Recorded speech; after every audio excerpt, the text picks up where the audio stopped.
오늘 시편 2편은 솔로몬이 자신 스스로에게 또 이스라엘 백성들에게 그리고 대내외적으로 이스라엘을 둘러싸고 있는 수많은 이방 나라의 왕들에게 전하는 그러한 자기 스스로의 믿음의 다짐이기도 하고 또 자신의 백성들에게 안심하라 라고 말하는 그러한 포고령이기도 하고요. 또 적군들에게는 이제 전쟁을 할 것이다 라고 하는 선전포고문 같은 겁니다. 이 시편 2편은 솔로몬이 스스로 많은 적군들이 이스라엘을 에워싸고 밀고 들어온다는 그러한 소문 속에서 그 뒤숭숭한 상황 속에서 하나님 앞에 자신 스스로가 먼저 하나님 저의 마음은 이렇습니다. 제가 의지하는 하나님은 이렇습니다. 라고 자기를 스스로 다잡는 다짐이면서 또한 그것을 통해 백성들에게 이러한 하나님이 우리 하나님이시다. 너희들은 안심해라. 라는 말인과 동시에 대내외적으로 이 똑같은 노래를 부르면서 적군들에게는 이제 시작할 것이다. 너희들은 똑똑히 보아라. 이제 우리 이스라엘이 하나님의 품 안에서 일으키는 너희들이 밀고 들어올 때 그것을 막아내는 전쟁이 이제 곧 시작될 것이다 라고 하며 엄포하는 그러한 내용입니다. 그 내용 중에 12절 말씀에 보면 우리가 꼭 붙들어야 하는 말씀이 가장 마지막에 있습니다. 그 말씀이 뭐냐면 여호와께 피하는 모든 사람은 다 복이 있도다 라는 말씀이에요. 여호와께 피하는 모든 사람은 다 복이 있도다. 솔로몬 자신도 이 모든 사람에 들어갑니다. 그리고 이스라엘 백성 모두도 이 모든 사람에 들어갑니다. 하나님께 피하는 모든 사람, 그들은 다 복되다라는 것인데요. 이것을 잘 이해하려면 제가 한 가지 이야기를 좀 해드리겠습니다. 저희들이 토요일 모여서 물티슈를 나눠주는 전도를 하죠.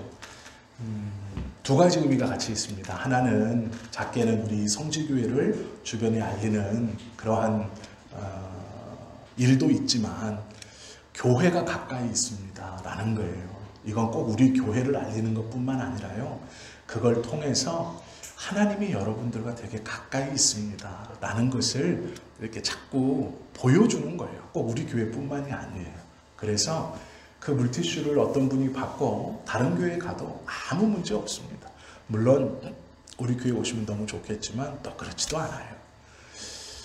교회라는 것은 믿지 않는 사람들에게 굉장히 높은 장벽을 치고 있는 공동체입니다. 접근하기가 절대로 쉽지 않아요. 저희들이 문을 활짝 열어놓고 있지만 지나가면서 방향을 몇 발짝 틀어 들어오기는 정말로 어려워요. 그런 사람들에게 이 물티슈는 언제나 방문하셔도 됩니다 라는 초청장 같은 거예요. 이걸 들고 하나님의 교회 어느 곳을 방문해도 돼요. 그러니까 실망하지 않으셔도 돼요. 전도는 그런 것인데 만약에 제가 이렇게 하는 거예요. 토요일날 모여서 전도를 나갑니다 했는데 제가 차장공원 쪽을 담당하시는 분은 복됩니다 이렇게 했다면 차장공원 외에 구역이나 이렇게 도시는 분들은 복이 안 된다는 얘기인가? 이렇게 생각하실 수 있잖아요. 오늘 이 12절 마지막의 말씀은 그런 말씀이에요. 여호와께 피하는 모든 자는 다 복되다. 이 말이 뭐냐면 적군이나 아군이나 라는 뜻이에요. 하나님 안에 있는 사람이나 하나님을 믿는 사람을 대적하는 너희나. 지금 솔로몬은 이 말을 이 속에 다 담고 있어요. 나도 하나님께 피하여 복되지만 너희도 하나님께 피하여 복될 것이다 라는 거예요. 이 의미가 12절 속에 들어있어요. 모두 다 하나님께 피하는 자는 복이 있다 라는 말씀이에요. 이게 뭔가 우리가 좀 오늘 본문을 통해서 이 세 부류의 복을 받는 사람들에 대해서 좀 생각해보고 우리도 이 세 부류의 사람들 중 다 하나는 끼고 있을 것인데 그래도 하나님께 복을 받는 사람들의 세 가지, 세 부류의 특징들에 대해서 좀 함께 보려고 합니다. 먼저는 경외하는 자입니다. 솔로몬은 이렇게 큰 소리로 외치는 거예요. 그런즉 군왕들아 너희는 지혜를 얻으며 세상의 재판관들아 너희는 교훈을 받을지어다. 여호와를 경외함으로 라고 말해요. 경외하다라는 말은 야레라는 뜻입니다. 이 말이 뭐냐면 두려워하다라는 뜻이에요. 여호와를 두려워하는 자는 복이 있다라는 말입니다. 더 쉽게 표현하면 여호와를 무서워하는 자는 복이 있다라는 거예요. 이건 적군들에게 하는 포교이고 선언입니다. 여호와를 두려워하라라는 거예요. 우리는 어떤가요? 하나님을 사랑이시라라고 느끼죠. 저 또한 마찬가지입니다. 죄송한 말씀이지만 저는 개인적 신앙의 경험으로 하나님을 두려워하지 않습니다. 왜 그러냐면 하나님이 혼내셔도 그걸 무섭다고 느껴본 적이 없어요. 중국에서 많은 위험이 있었고 힘듦도 겪었고 제 욕심으로 큰 어려움도 경험해 봤습니다. 그런데 그때에도 하나님에 대한 두려움보다는 하나님 이거 잘 견디게 해주시고 잘 이기게 해주십시오라고 기도했지 하나님을 두려워한 적은 없었습니다. 그런데 문제는요, 성경에서는 하나님을 두려워할 줄 알아야 한다. 그것이 복이다라고 말해요. 왜 그러냐면 하나님을 두려워해야 죄를 짓지 않으려고 하기 때문입니다. 우리가 죄를 짓는 이유가 무엇인가요? 하나님을 두려워하지 않기 때문이에요. 하나님을 두려워하지 않기 때문에 내 마음의 욕심대로 내 마음의 소원대로 행하려고 하고 그것을 어떻게든 가지려고 하는 거예요. 용서는 나중에 구하면 되지. 우선은 내 것을 채운 후에 그것은 내 마음에 풍족하고 흡족한 후에 하나님 앞에 용서는 구하면 되지라고 생각하는 겁니다. 하나님을 두려워하지 않으면 죄 가운데로 나아갈 수밖에 없습니다. 하나님은 사랑이 맞지요. 그런데 왜 두려워하나? 라는 의문이 들지요. 하나님은 분명 사랑이십니다. 그러면 하나님이 우리에게 원하시는 사랑과 우리가 하나님께 받은 그 사랑을 사람들에게 베푸는 사랑과는 좀 차이가 있어요. 어떤 차이가 있습니까? 하나님은 아들을 대신 주셔서 그 아들을 죽이심으로 우리에 대한 사랑을 보여줬다. 이렇게 성경은 말씀하세요. 내가 너를 사랑하는데 내가 너를 사랑한다는 것을 증명하겠다. 내가 하나뿐인 아들이 있는데 나에게 하나 있는 아들이 있는데 그 아들을 너 대신 네 죄를 지고 죽여버리겠다. 그러면 네가 보기에 내가 너를 얼마나 사랑하고 있는지 네가 알지 않겠느냐 라고 하셨어요. 그런데 그 아들을 주실 때 상황이 있습니다. 그때 성경은 하나님과 우리의 상황을 원수 되었을 때에 라고 말합니다. 원수예요. 원수. 옛말에 원수는 하늘을 이고 살 수 없다라는 말이 있죠. 다 아시죠? 하나님이 우리와 나와 원수였어요. 원수. 보기만 하면 서로 해코지를 하려고 하는 원수. 그냥 사이가 나쁜 정도가 아니고요. 원수예요. 씹어먹어도 싫지 않아요. 그런 분노와 그런 화와 그런 마음속에 이런 것들을 갖게 하는 사람이 원수죠. 하나님이 우리와 원수였어요. 그때 하나님이 뭐라고 그러시냐면 내가 너를 사랑한다. 원수가 나보고 사랑한대요. 믿을 수 없죠. 아, 이렇게 화해의 제스처를 한 후에 나를 방심시켜서 죽이겠지. 그게 원수의 생각이에요. 절대로 신뢰하거나 믿을 수 없죠. 원수 되었을 때에 하나님이 우리를 사랑한다라고 말하셨어요. 우리의 입장에서는 받아들이거나 믿을 수 없어요. 그래? 네 말이 진실이라면 합당한 것을 보여라. 내가 하나 있는 아들이 있는데 그 아들을 주겠다. 그리고 그 아들을 대신 죽입니다. 그리고 화해를 이루었다라고 성경은 말씀하세요. 이것이 하나님이 우리에게 보여주신 사랑이에요. 용서하시고 용납하시고 복을 베풀어 주시는 것까지가 용서이고 사랑이에요. 우리는 어떻게 생각해요? 용서. 그래, 내가 나쁜 마음을 품지 않는 것, 그걸 용서라고 생각해요. 보복하지 않는 것, 그게 우리가 생각하는 용서입니다. 그래, 아무 일 없었던 것처럼 내가 마음을 먹자. 아무 일 없었던 것처럼 그래, 내가 생각하자. 이것이 우리가 할 수 있는 용서예요.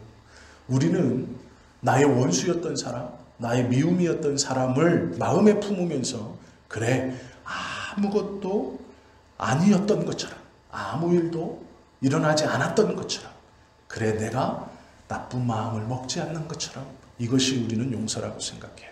하나님께 받은 용서, 내가 하나님께 용서받았으니 나도 그를 이렇게 용서해야지 라고 생각해요. 아니에요. 하나님께서 그리스도인들에게 원하시는 용서는요, 그에게 복을 베푸는 거예요. 아무런 감정을 갖지 않는 것뿐만이 아니고 그에게 복을 베풀 때, 그에게 은혜를 베풀 때 그것이 용서다, 이렇게 말해요. 우리는 하나님의 사랑을 따라갈 수 없어요. 아니, 따라가려고 노력은 하지만 완벽히 그 사랑을 실천할 수 없습니다. 받은 사랑과 보내지는 사랑이 달라요. 받은 용서와 우리가 하며 사는 용서가 달라요. 우리는 은혜와 복을 베풀진 못하죠. 마음에 아무것도 아닌 것처럼까지를 용서라고 생각해요. 그것이 하나님과 우리의 차이점입니다. 그러나 하나님께서 분명히 원하시는 것은 그에게 은혜와 복을 베푸는 거예요.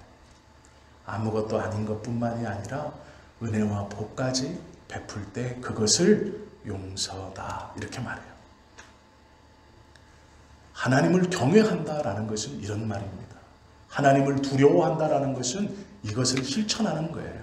왜냐하면 하나님, 그분이 나에게 큰 사랑을 주셨는데 내가 그분을 두려워하기 때문에 내 마음에 죄를 품지 않고 하나님께서 원하시는 용서를 품으며 사는 거예요. 솔로몬이 10절에 여호와를 경외하라 라는 것은 군왕들아, 왕된 자들아, 높은 힘을 가진 자들아, 서로 싸우고 죽이겠다고 땅과 자원을 뺏겠다고 지금 창풀이를 서로 대고 둘러싸여 있는 원수들아, 여호와를 경외하라 라는 것은 아무것도 아닌 것처럼까지가 아니에요.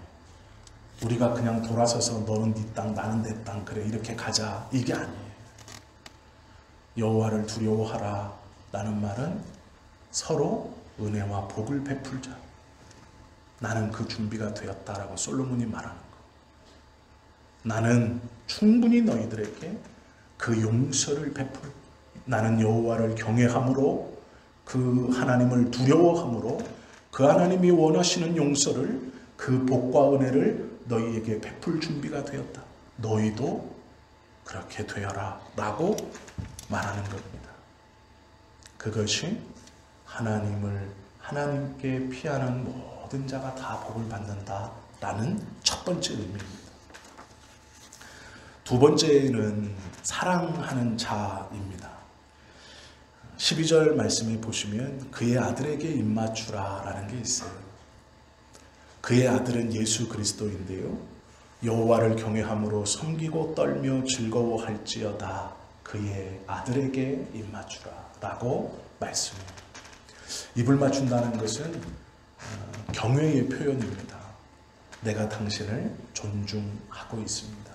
당신의 권위와 당신의 위치를 인정합니다 라는 뜻이에요. 성경에 보시면 이런 이야기가 하나 나오죠.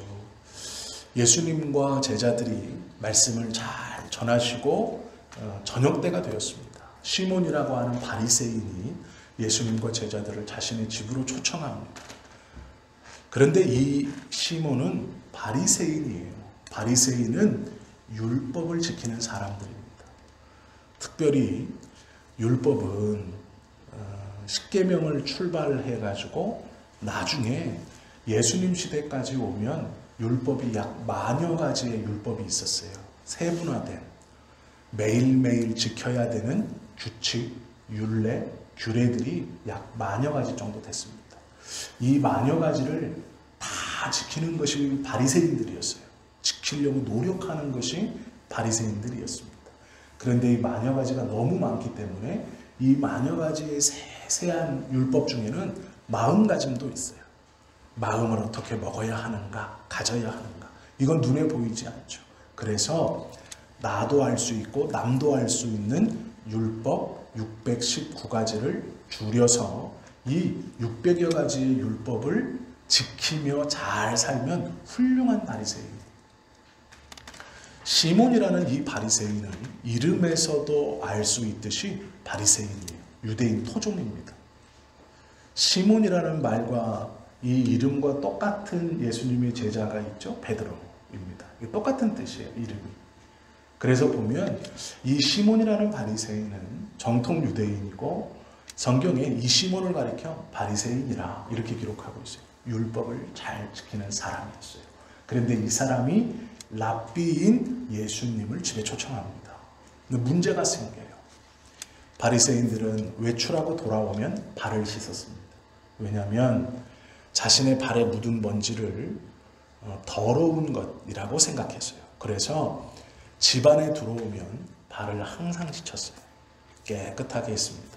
그런데 문제는 예수님은 랍비예요. 그 당시에 바리새인들이 생각하는 랍비는 율법을 가르쳐주는 스승입니다. 그런데 자신은 율법을 지키는 사람이고 자신이 집에 초청한 예수님은 율법을 가르쳐주는 랍비예요. 그러면 이 예수님을 집에 초청해 놓으면 율법 중에 밖에 나갔다 들어오거든 부정한 것을 씻어내는 발 씻는 일을 꼭 해야 되는 겁니다. 근데 문제는 율법 선생님이신 예수님을 집에 초청한 이 율법주의자인 바리새인이 발 씻을 물을 주지 않아요. 율법을 가르쳐주는 선생님 랍비를 모셔놓고 율법주의자인 시몬이 발 씻는 물을 주지 않아요. 이게 무슨 말일까요? 시몬의 마음을 정확히 풀이하면 이겁니다. 말씀을 들으니까 마음에 감동은 왔어요. 마음에 그래 하나님은 그렇게 맞아. 그런데 문제는 그분에게 제가 오늘 저녁을 대접하고 싶습니다 라고 했어요. 그래서 집에 불렀습니다. 집에 이제 와 보니 이건 미리 약속된 일이 아니에요. 예수님 포함해서 12명의 제자 최소 13명이 집 안으로 들어가야 됩니다. 이걸 시몬이 미리 계획하고 내가 오늘은 설교가 끝나면 우리 집에 모셔가지고 이 예수님과 제자들을 저녁을 잘 대접해야지 했던 게 아닙니다. 이 분위기를 보면 왜 그러냐면 율법주의자였던 이 시몬이 예수님을 불러놓고 발 씻을 물을 주지 않았다는 건 이 초대가 갑작스럽게 이루어질 거예요. 두 가지 의미가 같이 있습니다. 하나는 이 저녁 식사가 시몬이 말씀을 듣다가 갑작스럽게 불러드린 거예요. 그래서 발 씻을 물을 준비할 시간이 없었어요. 이게 첫 번째고요. 두 번째는 말씀을 듣다 보니 마음에 감동이 와요. 그래 하나님의 뜻은 이렇구나. 그리고 저녁을 제가 대접할게요 라고 하는데 바리새인입니다. 예수님은 랍비예요. 약간 얕잡아보는 마음이 있는 거예요. 그래 네가 말은 잘하고 분명히 너의 말에 힘이 있는 건 내가 인정하나. 그런데 너는 바리새인도 아니었고 너의 가문은 경미하고 너의 출신은 저 슬렘가인 베들레헴 아니냐. 바리새인인 내가 이 정도만 대접해도 서로 좋은 거 아니냐. 어떤 마음인지 아시겠죠? 대접은 해요. 그런데 얕잡아보는 거예요.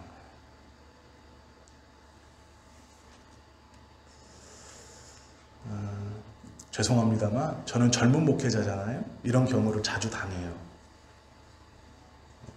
네가 직함은 있어서 내가 너 대우는 해주지만 중요한 사람은 아니야. 그래서 저는 이 기분이 뭔지 알아요. 제가 예수라는 얘기는 절대 아닙니다. 오해하시면 안 돼요. 근데 저는 이 기분이 뭔지 알아요. 31살이 목사가 됐기 때문에 이게 무슨 마음인지 알아요. 그런데 이건요 당하는 사람도 알아요. 네. 이 사람이 나를 존중하지 않는 것은 아닌데 존중하는 것이라고 하기에는 그렇다고 이걸 화도 낼 수 없고 이게 아니다라고 말할 수도 없고 이게 애매한 그 경계선에 있는 여기서 이제 대접을 받으려면 이렇게 완전히 올라서려면 한번 누르면 돼요. 한번 누르면 되는데 저는 누르지 않습니다. 절대로. 근데 예수님도 마찬가지였어요. 예수님도 그냥 계셨어요. 분명히 율법학자인 시몬인데 발 씻는다는 게 율법적으로 어떤 의미인지 아는데 물을 안 줘요. 예수님만이라도 씻기지 않습니다. 분명히 자기 건 있었을 거예요.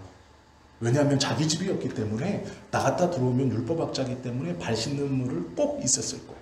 그런데 한 사람 것은 분명히 있었을 것인데도 예수님에게도 주지 않아요. 이건 갑작스럽게 초청되었다라는 일도 되지만 얕잡아 본 거예요. 내가 존중하지만 내가 너를 나보다 더 위에 있다고 생각하지는 않는다 라는 거죠.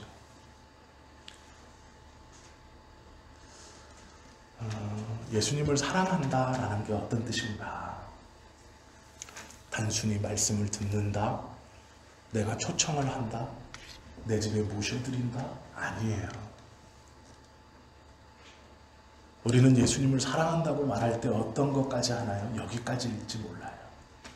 말씀을 들어요. 모셔드려요. 초청해요. 대접하려고 해요. 이만하면 됐지요. 예수님 이만하면 됐지요. 내가 교회를 안 가요? 헌금을 안 해요?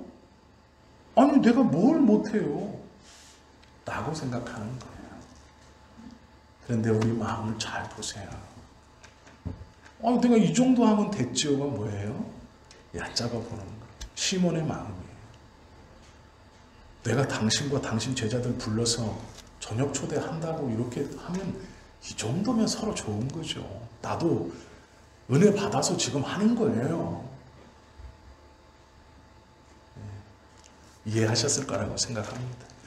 그 상황에서 한 여인이 들어와요. 바리새인, 율법주의자인 이 집에 동네에서 어린아이들도 다 손가락질하는 한 여자가 들어와요. 들어오는 것 자체가 잘못된 일입니다. 그런데 왜 들어올 수 있었는지 아세요? 발을 씻지 않았기 때문이에요. 이 집은 들어오면서부터 율법이 깨졌어요. 바리새인이라는 시몬이라는 이름에 붙어있는 그 바리새인이라는 것이 랍비를 초청해서 식사자리 전에 발을 씻지 않는 그것으로 이미 여기 이 집안에서는 율법이 깨져버린 거예요. 그러니까 여인이 들어와요. 이게 성경에 놀라운 겁니다. 만약에 이들이 발을 씻었다면 여인이 들어오지 못했을 거예요.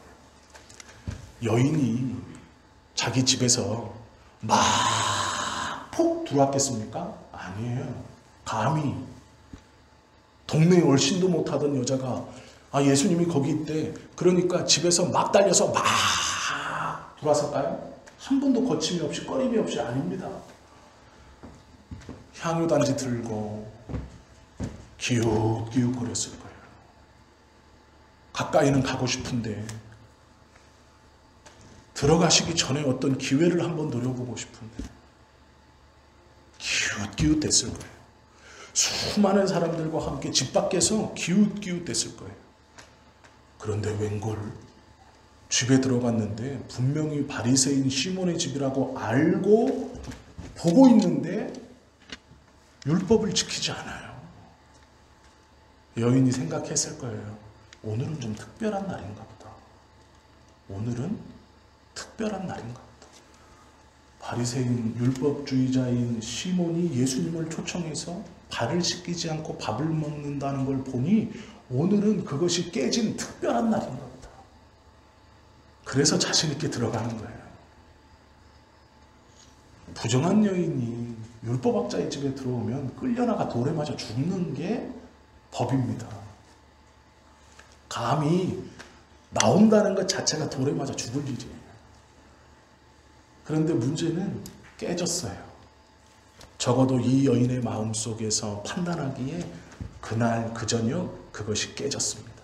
그러기에 들어가는 거예요. 얼마나 망설였을까요? 얼마나 망설이고 기다리고 또 기회를 엿봤을까요? 그런데 발도 씻지 않는 그것을 보며 하고 들어가는 거예요. 들어가서 예수님 앞에 무릎을 꿇고 아무 말도 하지 못하고 눈물을 펑펑 쏟습니다. 아무도 끌어낼 수 없어요. 율법이 깨진 날이기 때문에 그래요. 여인은 울었고 자신의 머리털로 눈물로 먼지와 눈물 때문에 범벅이 된 예수님의 발을 닦았어요. 향유를 부었습니다. 예수님께서 시몬에게 얘기해요. 너와 이 여인이 나를 사랑함이 10배 차이가 난다. 예수님을 사랑한다, 그 발에 입맞춘다 라는 건 이 여인처럼 예수님을 생각하는 거예요. 시몬처럼이 아니에요. 믿음 있으면 좋은 거지. 그러나 때로는 이 상황에서는 이런 게 아니라 예수님을 사랑한다는 건 위에 두는 거예요. 존중이에요. 그런 자가 복되다 성경은 말씀하고 있죠. 세 번째는요, 의지하는 자. 12절 하반절 오늘 본문인데요. 여호와께 피하는 모든 사람은 다 복이 있도다 라는 거예요. 원래 이것이 의지였어요. 이 말이 참 좋은 말입니다. 의지라는 말은 기대다, 의뢰하다 이런 말이에요. 그런데 이게 원어로는 피하다라는 뜻이에요. 그래서 개역개정판에는 이것이 피하다라고 제대로 번역이 되어 있어요. 원래는 의지하다 이렇게 되어 있었어요. 그런데 개역개정판에서는 피하다. 이 피하다는 피난처라는 뜻이에요. 피난처. 피난은 언제 갑니까? 목숨의 위협이 느껴질 때 도망가는 길을 피난길, 피난처라고 해요. 전쟁이 났는데 저 멀리서 났어요. 그때는 피난 가지 않아요. 전쟁이 어떻게 되고 있대? 잘 되고 있대? 우리나라가 잘 막고 있대? 우리가 잘 막고 있대? 여기까지는 안 온대? 우리는 아무 문제 없대? 이렇게 묻는 거예요. 그러다가 그 포탄 소리가 귀에 가까이 들리고 그 불길이 총소리가 들리고 웅성거리는 소리가 들린다라고 하면 피난 가야 돼요. 귀중품 바리바리 싸들고 피난 가죠. 그럼 피난을 왜 가나요? 살려고 가는 거예요. 살려고. 여호와께 피하다라는 것은 그 마음을 가지고 하나님께 와 있느냐라는 거예요. 피난 갈 때 바리바리 못 사갖고 갑니다. 우리 영화 보시잖아요. 피난 영화.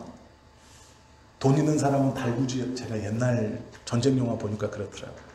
피난 가니까 돈 있는 사람은, 돈 없는 사람은 메고 들고 애 손 잡고 애기도 하나 들고 이러고 가더라고요. 이렇게. 그런데 돈 있는 사람은요, 소에다가 달구지 달아가지고 달구지에 바리바리 쌌어요. 그리고 가더라고요. 그런데 문제는 막 쫓아오니까요, 달구지 버려야 돼요. 이거 못 끌고 가요.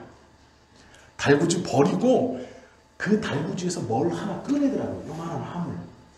그래서 여기다 딱 차고 뛰어요. 이게 뭘까요? 제일 비싼 거겠죠. 뭐 돈이거나 금이거나 뭐 그런 거겠죠. 문서들이거나. 그 영화 보면서 제가 그 생각을 했어요. 아니 무슨 부자는 피난 갈 때도 달구지에 위에 사람 태우고 척척 다그닥 편하게 가고 그 옆에 바로 옆에 애기 안고 막 큰 짐 들고 이렇게 가난한 사람은 그렇게 가고 이 뭐냐라고 했는데 결국 급해지니까 다 놓고요. 하나만 들고 가요.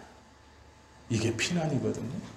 그러면 왜 갈까요? 살려고. 거기 가야 산다는 믿음이 있어요. 12절 말씀은 그렇게 말씀하는 거예요. 여호와께 피하는 자는 다 복이 있도다. 하나님 앞에서 하나님에게만 내가 살아갈 수 있습니다라는 마음 없이 피나는 게 아니에요. 그 마음이 없으면 하나님은 피난처가 되지 못해요. 하나님께만 내가 살 수 있습니다 라는 그 마음이 있을 때 그때 하나님이 복되다 하시는 거예요. 우리의 마음에 그 간절함이 있는 것이 하나님만이 피난처십니다. 하나님께 가야 내가 살아요. 하나님과 붙어 있어야 내가 살아요 라는 간절한 마음이 있는 그 사람을 하나님이 복되다 이렇게 말씀하십니다. 오늘 이 시편 2편 10절에서 12절 말씀을 저희가 보았습니다. 하나님을 경외하는 자, 하나님을 사랑하는 자, 하나님께 피하는 자는 다 복이 있도다 라고 말씀하시거든요. 시편 46편 1절에 보면 여호와는 나의 피난처시요 힘이시니 환난 중에 만날 큰 도움이시라 라고 말해요. 우리는 하나님 앞에 다 복받기를 원하죠. 그러면 세 가지를 기억하세요. 하나님을 두려워할 줄 알아야 돼요. 하나님을 사랑해야 됩니다. 마지막은 하나님께 붙어 있어야만이 내가 정말로 살 수 있습니다라는 간절함이 있어야 돼요. 피난은요, 성공하지 못하면 죽는 거예요. 목적지로 가지 못하면 죽는 거예요. 망하는 거예요. 목적지에 도달했을 때만이 사는 거예요. 우리가 하나님 앞에 나아가면서 하나님을 붙들고 살아가면서 그냥 평안한 게 좋고 좋은 게 좋고 적당히 아니요. 그렇지 않아요. 하나님 앞에서만이 내가 살 수 있습니다 라는 마음이 있을 때 복되다 하시는 거예요.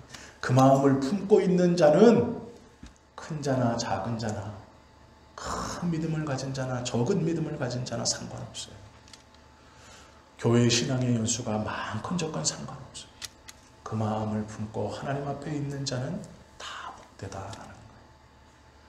하나님을 두려워할 줄 아는 자. 그리하여 죄 앞에 섰을 때 하나님을 두려워함으로 그것을 이겨내고 그것을 참아낼 수 있는 자. 하나님을 사랑한다고 고백할 수 있는 사람. 그 하나님께 간절함을 가지고 피난처로 하나님 앞에 서 있는 사람. 그 사람은 다 복되다라는 거죠. 바라고 원하기는 우리 성지교회 성도님들 모두가 그 하나님께 다 너희는 복되다라고 인정받는 우리 모두가 되시기를 예수님의 이름으로 축원합니다. 기도드립니다.